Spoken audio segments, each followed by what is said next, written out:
Cuando Colombia conversa, el país avanza. Por eso El Tiempo y RCN nos unimos en un momento clave para el país. Este 25 de enero a las 6 de la tarde llega el... Buenas noticias para nuestras selecciones de Colombia de fútbol. Porque Luis Suárez marcó doblete en la Champions y Linda Caicedo anotó un golazo en la Supercopa de España. Luis Suárez le dio la victoria a Sporting de Portugal ante el campeón Paris Saint-Germain en el triunfo que dejó a su equipo en zona de clasificación directa. El Samario suma 4 celebraciones en Champions y 22 goles en el año futbolístico. Mientras Linda Caicedo se lució en el Clásico de Madrid para eliminar al Atlético y dejar al Real Madrid en la final de la Supercopa.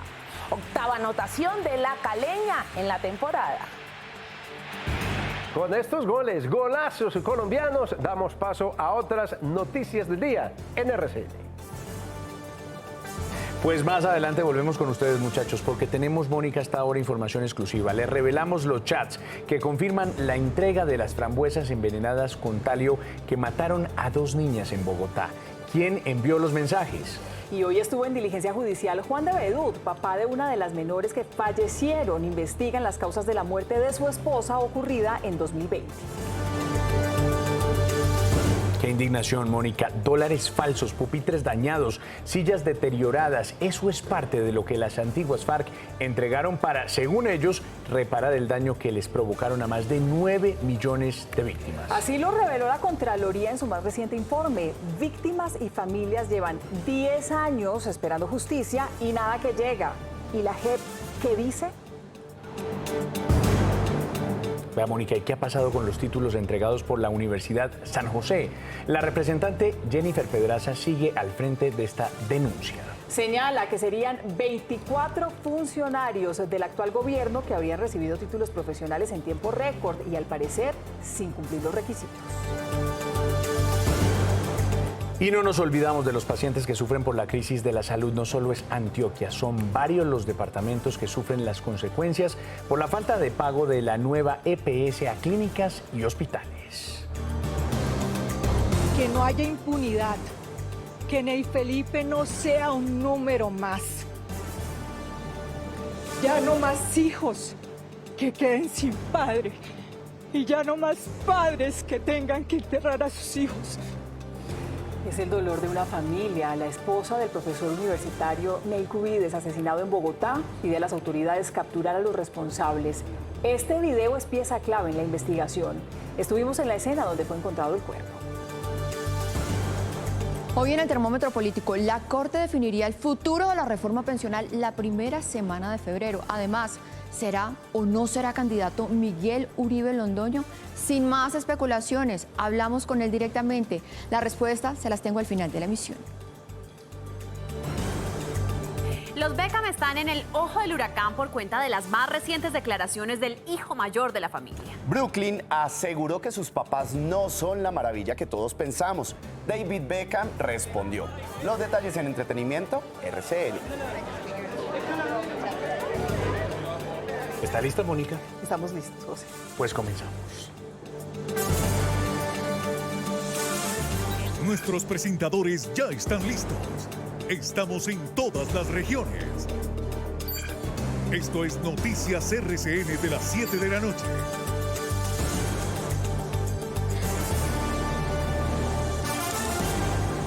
7 de la noche, 4 minutos. Aquí estamos en Noticias RCN y la FM. Y el país, Mónica, sigue atento a la investigación de las niñas envenenadas con unas frambuesas en abril del año pasado. Y desde entonces, nuestros periodistas judiciales han estado al frente de esta noticia y hoy tenemos nuevas revelaciones. Por un lado, obtuvimos los chats que intercambiaron el domiciliario con una mujer. ¿De quién se trata? Pues José, se trata de una amiga de Zulma Guzmán que, ojo, habría participado en este macabro plan y que sería llamada por la Fiscalía de interrogatorio. En los mensajes se confirma, por ejemplo, la entrega del producto, un pago adicional al repartidor, pero también estuvimos en la diligencia judicial a la que asistió el papá de una de las menores muertas. Felipe Quintero, usted nos cuenta los detalles.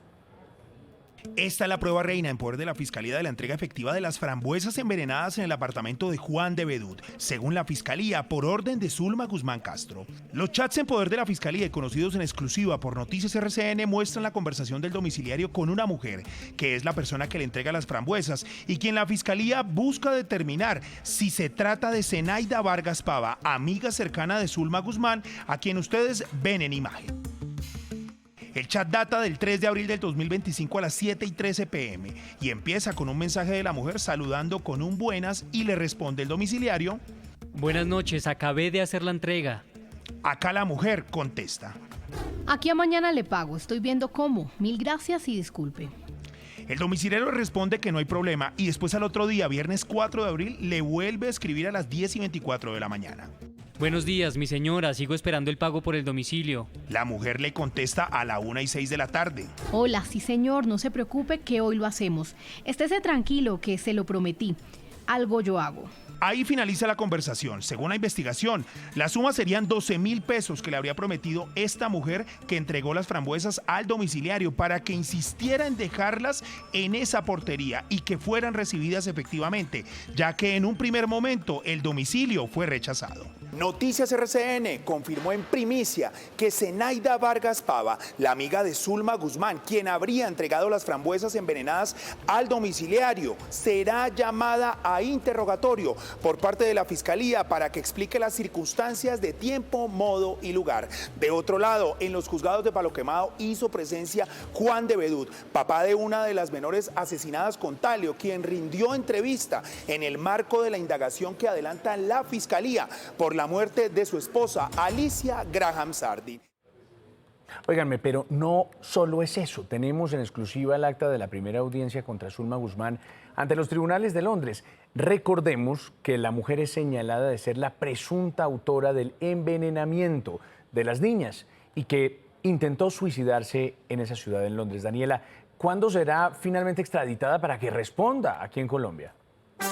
Manuel, televidentes, muy buenas noches. Pues por ahora Zulma Guzmán continuará detenida en Londres, pero es que este es el primer documento oficial que se conoce de la justicia de este país contra Zulma Guzmán. En él, los magistrados aseguran que el proceso de extradición continúa activo por solicitud de la Fiscalía colombiana, pero también revelan algunos detalles de la investigación. Por ejemplo, ¿por qué se le negó la libertad condicional a la mujer? Entre otras cosas, primero porque representa un grave riesgo de fuga, pues Zulma Guzmán no tendría arraigo en Londres. Además, hay una grave preocupación por su salud mental, pues el delito por el que se solicita aquí en Colombia es muy grave. Pues por ahora se espera que el próximo 9 de febrero haya una nueva audiencia. José, usted tiene muchas más noticias. Gracias, Daniela. 7:08. Un cambio de tema, Mónica. ¿Ha visto ese reto que hay en redes sociales? Claro, que está muy de tendencia. Exacto, montan fotos de 2016 y las comparan con 2026. Pues lo mismo podría hacer uno con los firmantes de las FARC, del acuerdo que se firmó efectivamente en 2016 y verá que siguen igualíticos de cínicos y caraduras con las víctimas 10 años después. Vea, Mónica, prometieron que entregarían de todo para reparar a las víctimas y según los datos que entrega hoy la Contraloría General, nada de nada. ¿Y las víctimas ahí? Las víctimas ahí. Vamos a poner algunos de los ejemplos. En inmuebles, por ejemplo, reportaron 722 unidades y solo entregaron uno. Es increíble, en dinero, en efectivo. El antiguo secretariado reportó más de 12.000 millones de pesos, de los cuales solo entregaron 2.100 millones. Le doy más datos. En oro reportaron los señores de las FARC 440.000 gramos y entregaron 252.000. Y en joyas reportaron 25.000 gramos y solo entregaron poco más de 2.000 gramos. ¿Dónde están los bienes de las FARC? Se preguntan las víctimas que esperan reparación. Pues en contexto, en Noticias RCN le ponemos lupa a esta noticia y por eso queremos saludar a esta hora a Jenny Lindo. Ella es contralora delegada en el sector de justicia y es la encargada de presentar este último informe. Contralora, buenas noches. Buenas noches, José Manuel y Mónica. Un saludo muy especial de parte de la Contraloría General de la República para ustedes y su audiencia. Contralora, en ese informe hay un dato que de verdad genera muchísima indignación. Dice que entregaron escobas, pupitres y que entregaron otros elementos como parte de la reparación. ¿Esos son elementos con los que realmente uno puede reparar a una víctima de secuestro, de tortura, a los familiares de quienes fueron asesinados? Hay un detalle, un sinnúmero, obviamente estamos hablando de más de 200, por ejemplo, bienes o enseres. Pero efectivamente sí hay diferentes bienes o muebles, hay escritorios, sillas, algunas en muy mal estado o condición que realmente pues imposibilita una comercialización efectiva de estos bienes. Entonces, pues claro, sumado a que no se ha entregado la totalidad de los bienes luego de 10 años, los bienes que se han entregado en su mayoría no cumplen con condiciones de comercialización más o menos óptimas que permitan recaudar un dinero importante. ¿Cómo le parece? Y déjeme, le pregunto por otro tema muy delicado, Contralora. ¿Cómo es esto de que el secretariado de las FARC también entregó dólares chimbos, dólares falsos, dentro de los bienes que reportó para las víctimas? Ellos en el acuerdo de paz registraron que iban a entregar $450.000 en efectivo, de los cuales, según lo que la SAE le certificó a la Contraloría General, entregaron $1.500 falsos. Este dinero o este dólar falso, pues la SAE no puede monetizarlo. Entonces, en la medida en que además estos dineros sean imposibles comercializarlos, pues agudiza aún más esta situación. Dólares falsos que fueron entregados a la SAE no puede efectivamente comercializarlos. No, por supuesto, muy delicado este escenario realmente. Contralora, muchas gracias por estar en Noticias RCN, por su trabajo. Alguien tiene que levantar la voz ante semejantes injusticias. A ustedes muchas gracias, José Manuel y Mónica, a ustedes los ciudadanos que nos están siguiendo a través de RCN. Pues sí que es importante levantar la voz de las víctimas que piden la reparación por parte de las extintas FARC tras 10 años de la firma de este acuerdo y sienten, por supuesto, que la entrega de bienes ha sido una burla. Tras casi 10 años de la firma del acuerdo de paz y con el reciente informe de la Contraloría, las víctimas de las FARC aún se preguntan dónde está la justicia y la reparación que les prometieron. Que ellos no han entregado ni la sexta parte de los bienes que se suponía que iban a entregar para tener todos los beneficios que ya han tenido durante estos 10 años. Tan solo ha sido entregado el 10% de los bienes que inicialmente fueron reportados por el extinto secretariado y que en muchos casos no pueden ser monetizados porque estaban en mal estado o porque el dinero que entregaron sería falso. Otra vez, mienten en la JEP, se niegan a cumplir sus sentencias, apelan sentencias ya generosas y no entregan los bienes que tienen que entregar para la reparación. En el acuerdo de paz se le hizo conejo a las víctimas de las FARC. Una situación que, según la Contraloría, incluso afecta a la JEP, que estaría desfinanciada en más de 100.000 millones de pesos tan solo para este año y que no puede recolectar el dinero de los bienes de las FARC. Bien, más temas de la agenda informativa de hoy, Mónica. Con gran valentía y juicio, déjeme decirle, congresistas como Jennifer Pedraza y Katy Jubinao vienen denunciando los títulos supuestamente irregulares que habría otorgado la Fundación San José, una institución, Mónica, educativa, que debe muchas explicaciones. Son muchas explicaciones, serían 24 los funcionarios del gobierno que estarían inmersos en esta situación, algunos de ellos que trabajan en la Casa de Nariño. Las denuncias apenas comienzan y las explicaciones públicas están pendientes. No serían aislados los casos de estudiantes que se han graduado de la Fundación Universitaria San José sin cumplir los requisitos exigidos por ley y que están vinculados al gobierno. La representante Jennifer Pedraza ha denunciado desde hace meses la situación que compromete a quien iba a ser viceministra de la Juventud, Juliana Guerrero, y esta misma semana publicó las pruebas que demostrarían que Guerrero pagó por trámites de grado después de haber recibido el título, que en el sentir de la congresista es una irregularidad.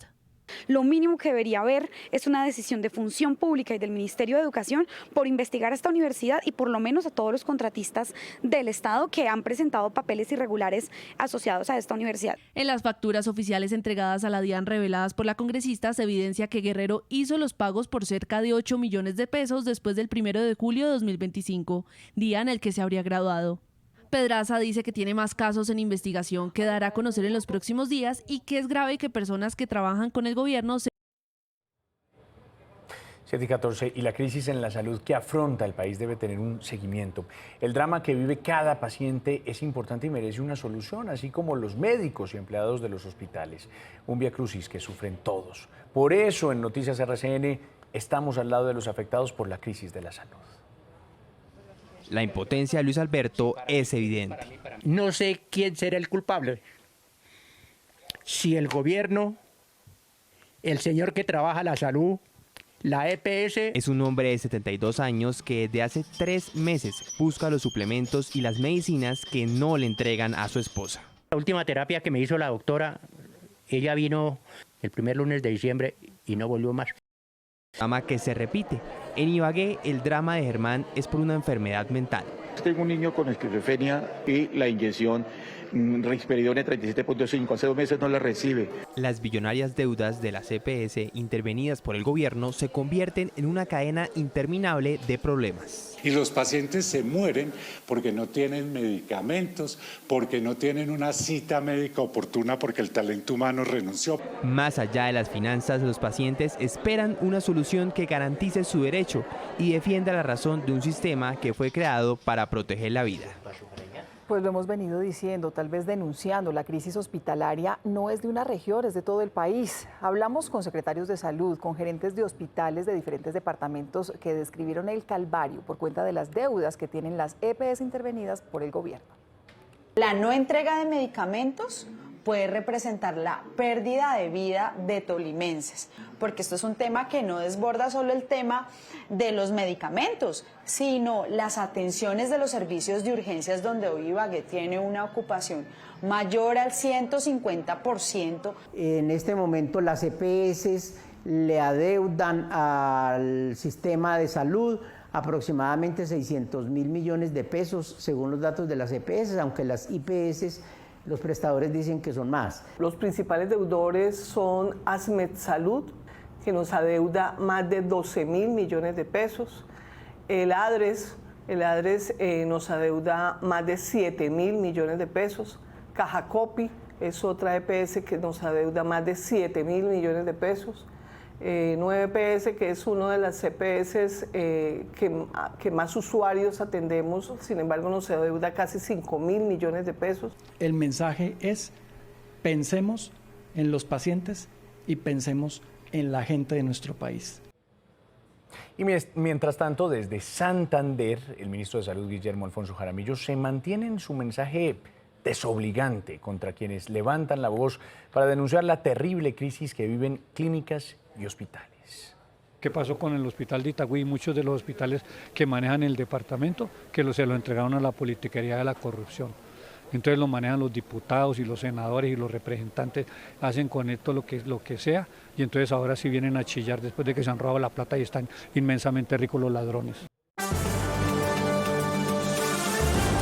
Se acercan las consultas para elegir candidatos presidenciales. Hoy el registrador Hernán Penagos presentó un boceto de tarjetón para el próximo 8 de marzo. Llama la atención que en esta oportunidad será un solo tarjetón en el que se incluirán las 2 consultas que hasta ahora, José, están programadas. Pues véanlo ustedes ahí. Le cuento que hay opiniones divididas, Mónica.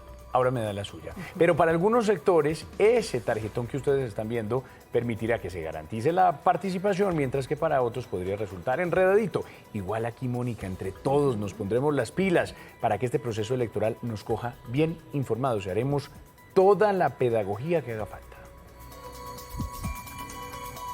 El 8 de marzo los colombianos recibirán un solo tarjetón con las consultas a la presidencia que se concreten. Los invitaremos, como hicimos con Senado y Cámara, a sortear la ubicación de las consultas dentro de la tarjeta electoral y la ubicación de los candidatos dentro de cada organización o coalición. Sin embargo, la propuesta de la registraduría genera diversas reacciones. Por un lado, desde el Consejo Nacional Electoral advierten de la posibilidad de que esto induzca al error. La preocupación mía es el tiempo de capacitación que tenemos para poder llegarle a todo el pueblo colombiano, que sepa que van a poder participar, pero la pedagogía de cómo se va a marcar es fundamental. Mientras que para la MOE esto blindará aún más el derecho a que el voto sea secreto. Va a evitar prácticas que hemos visto en anteriores consultas en las que o se esconden tarjetas electorales, se acaban tarjetas electorales. El 27 de enero vence el plazo para que los partidos y movimientos políticos soliciten la realización de la consulta ante el Consejo Nacional Electoral. Óiganme, y hablando de consultas, se abre paso una tercera consulta que impulsa Claudia López, a quien saludo a esta hora. Candidata, buenas noches.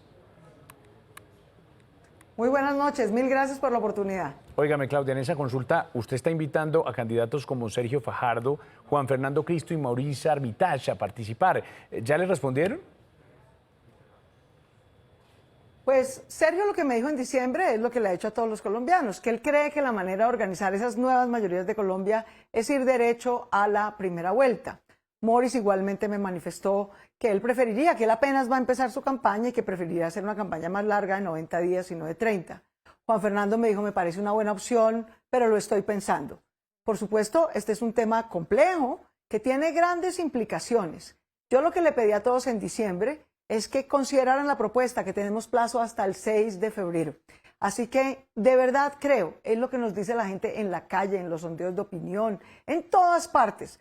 Por favor, así como la izquierda tiene un candidato claro y sabemos quién es el de Petro, Iván Cepeda o Uribe, va a hacer una consulta con los de derecha para escoger un solo candidato, sería bueno que ustedes también se unan y que nos permitan a los ciudadanos escoger el 8 de marzo quién representa esa alternativa distinta al petrismo y al uribismo. Esto no es contra nadie, no es contra Petro ni contra nadie, es por las soluciones de Colombia. Así que yo confío en que de aquí al 6 de marzo logremos concretar esa alternativa. Candidato, usted lo acaba de decir, el calendario electoral dice que hay plazo hasta el 6 de febrero. Esto es un par de semanas para que se definan esas consultas que se votarán en marzo. ¿Qué pasa si esa idea entonces no cuaja? Por supuesto, hasta el 6 de febrero, como tú lo recuerdas, tenemos plazo. Y a mí, mi madre, maestra, como ustedes todos la conocen, me enseñó una cosa en la vida, y es que uno tiene que hacer en la vida lo que depende de uno y hacerlo bien. Yo recogí mis firmas, le manifesté a la registraduría mi intención de hacer una consulta distinta a la del uribismo y el petrismo. He planteado esta alternativa, no se ha descartado de plano. Sergio y su equipo sé que lo están considerando, Juan Fernando Cristo y su equipo sé que lo están considerando. En la medida en que podamos tomar una decisión conjunta, creo que de verdad sería la mejor alternativa para los colombianos. Y ya veremos si se logra concretar todas las voces y todas las opiniones en Noticias RCN. Candidata Claudia López, muchas gracias, buenas noches.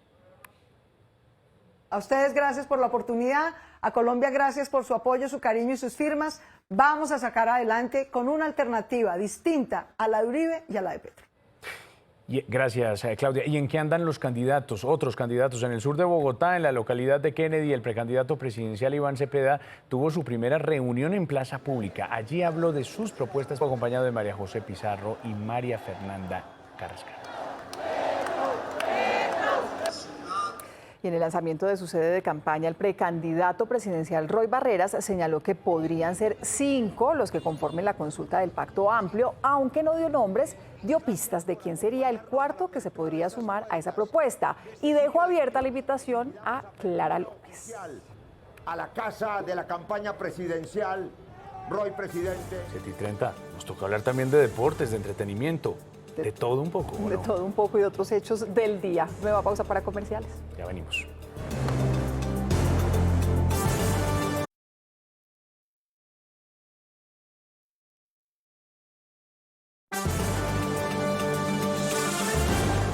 Mónica, todos esperamos que llegue justicia en el macabro crimen del profesor del externado Neil Felipe Cubides. Vea, hasta ahora se sabe que fue asesinado y su cuerpo calcinado. Solo con la carta dental lograron identificarlo. Pues en medio de ese profundo dolor, Denis Alfaro, que es la esposa de la víctima, clama a las autoridades porque se sepa la verdad de lo que pasó y porque ponga o caiga todo el peso de la ley contra los responsables. Amor, nos vas a hacer mucha falta. Te vamos a extrañar todos los días, pero siempre estarás presente. Tu memoria perdurará. Te amamos. Nunca te olvidaremos. Eres y serás nuestro motivo para seguir adelante. Por favor, que no haya impunidad. Que Neil Felipe no sea un número más. Ya no más hijos que queden sin padre. Y ya no más padres que tengan que enterrar a sus hijos. Neil Felipe ya no está con nosotros, pero su recuerdo, amor, bondad, calidad humana y valores perdurarán por siempre. Adorado esposo y excelente padre, víctima inocente de la violencia e inseguridad que agobia y azota a nuestro país. Como familia, exigimos y esperamos que las autoridades, con prontitud y eficacia, adelanten las investigaciones para establecer las causas y móviles de este crimen que cegó la vida de mi esposo y capturar y condenar a los responsables. Díganme, ¿qué más dice uno frente a estas declaraciones de la esposa? 7:40, la Fiscalía ya investiga algunas pistas clave en este caso. Por ejemplo, un video que conocimos y que mostraría el momento en que el profesor aborda un carro particular. Estas cámaras sobre la carrera 15 frente a una clínica en Chapinero son analizadas por investigadores. Se ve a una persona con una chaqueta similar a la que usaba el profesor Neil Cubides ese 15 de enero cuando dejó a su hijo en cuidado de su esposa en un centro hospitalario justamente a esa hora, 10 de la noche. Se ve que espera, después llega un vehículo que se detiene por varios minutos en el mismo lugar, pero la persona no vuelve a aparecer. Tratan de determinar si sería el profesor que encontraron sin vida. Otra pista, los ID de los dispositivos que registraron retiros por más de 6 millones de pesos a la 1:26 y 1:51 AM, aparentemente en Venecia, sur de Bogotá. Clave para indagar si fue un paseo millonario. Por último vereda Los Soches, en Usme, donde una persona reportó algo que se quemaba. Cuando llegaron encontraron un cuerpo sin vida envuelto en llamas. El 19 de enero confirmaron con la carta dental que era del profesor Cubides. Las hipótesis, un robo y asesinato. La otra, un posible ataque por la labor que hacía como asesor de la Procuraduría desde hace años. 7:41 PM, hablamos de otros hechos del día. Se cumplió el primer año del presidente Trump en el poder y han sido meses intensos para Estados Unidos y el mundo. A propósito, hoy hablo de María Corina Machado. Dijo que le encantaría involucrar a la Premio Nobel de Paz en el proceso político que vive Venezuela bajo su administración. Una mujer increíblemente amable, también hizo algo increíble. Como saben, hace unos días estuve hablando con ella y quizás podamos involucrarla de alguna manera. Me encantaría poder hacerlo. María, quizás podamos hacerlo, pero estamos tratando con la gente que se inventó un presidente y a toda la gente en Venezuela y nos ha ido muy bien. 7:42, a propósito, tremendo encontrón el que tienen Trump y el presidente francés Emmanuel Macron. Hoy, durante su discurso en el Foro Económico de Davos, en Suiza, Macron cuestionó duramente las recientes amenazas del presidente de Estados Unidos. Durante el Foro Económico de Davos, el presidente de Francia, Emmanuel Macron, lanzó un fuerte discurso en el que instaba a sus socios europeos a no dejarse intimidar ante lo que calificó como la ley del más fuerte. No ceder ante la ley del más fuerte ni ante las tácticas intimidatorias. Esto en relación a las amenazas arancelarias que ha anunciado su homólogo estadounidense Donald Trump a aquellos que se opongan a sus aspiraciones de quedarse con Groenlandia. Debemos defender nuestros principios. En Washington, D.C., Trump daba una conferencia de prensa y le preguntaron por su relación con Macron y con el primer ministro del Reino Unido. Se ponen un poco rudos cuando, ya sabes, cuando no estoy cerca, pero cuando estoy cerca me tratan muy bien. El republicano informó además que no se reunirá con Macron este jueves como le propuso el mandatario en una conversación privada, un chat que luego hizo público en su Truth Social. En medio de ello, Trump amenazó con imponer 200% de aranceles a vinos y champáns de Francia tras la negativa de Macron de integrarse al Consejo de Paz para supervisar Gaza.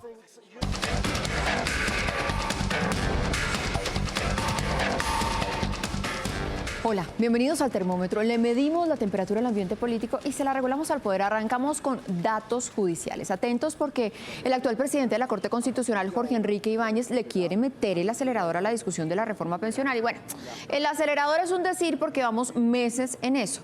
Recordemos que él presentó una ponencia negativa, pero todo quedó en manos de un conjuez.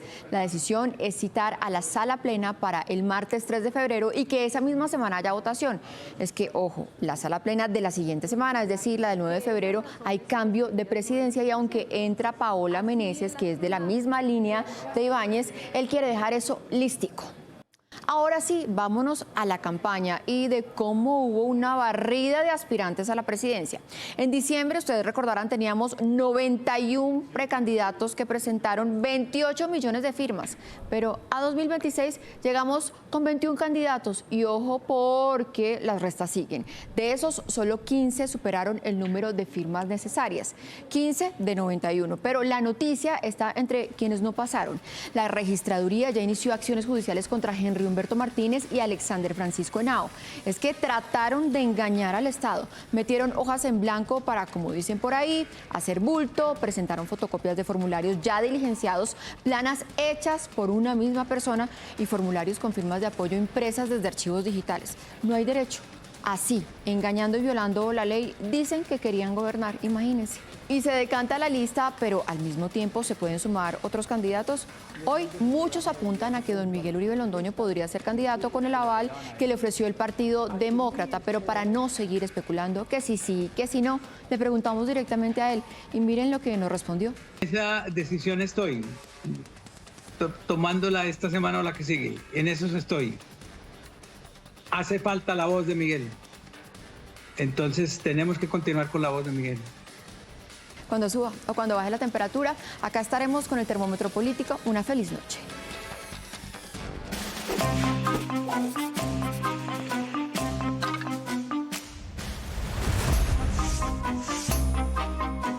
El problema del ministro de Salud no es solo su arrogancia y su imprudencia, sino su falta de compasión y de sensibilidad. Y eso que es médico.